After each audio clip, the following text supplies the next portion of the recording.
Large part des sanctions de l'ONU, des États-Unis et de l'Union européenne, qui frappaient l'Iran depuis 10 ans, ont été levées, après le feu vert accordé samedi 16 janvier par l'Agence internationale de l'énergie atomique, l'AIEA. C'est un organisme des Nations Unies qui est basé à Vienne, en Autriche, et après avoir fait des inspections en Iran, ce gendarme du nucléaire estime donc être en mesure d'affirmer que Téhéran respecte à la lettre ses engagements pris en juillet 2015 lorsque l'accord sur le nucléaire iranien a été signé avec les 5 membres permanents du Conseil de sécurité de l'ONU, plus l'Allemagne. Cette levée des sanctions économiques qui pesaient sur l'Iran, son retour dans le système financier international, permettront-ils à l'Iran de sortir du coma dans lequel le pays était maintenu depuis de nombreuses années? Va-t-on assister à un miracle économique iranien? Les entreprises étrangères se bousculent au portillon pour venir investir en Iran et tenter de s'implanter sur un marché jusqu'ici presque inexploité. Et la levée des sanctions constitue bien une nouvelle chance pour l'Iran. C'est un pays qui recèle un potentiel économique immense, qui pourrait en faire le moteur économique du Moyen-Orient. C'est aussi une société jeune, qui possède une main-d'œuvre abondante et souvent bien qualifiée.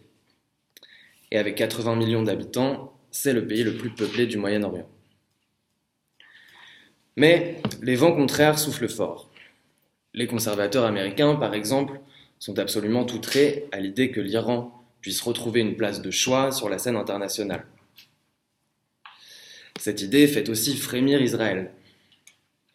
Mais c'est surtout l'Arabie saoudite qui veut à tout prix empêcher cela. Et c'est l'une des principales raisons pour lesquelles le prix du plein d'essence est si bas en ce moment en Europe. En effet, Riyad fait la guerre à Téhéran.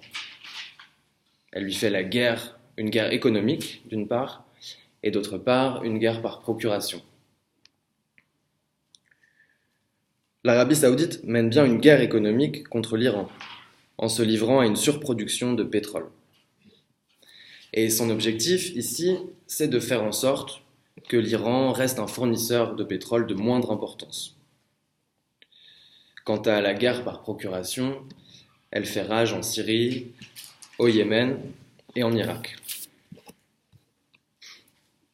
Et ici, il ne s'agit pas avant tout du conflit entre sunnites et chiites, donc d'un conflit religieux, comme on le présente bien souvent. Il s'agit d'une lutte de pouvoir entre deux puissances régionales, l'Arabie saoudite et l'Iran, qui veulent s'arroger une position dominante au Moyen-Orient.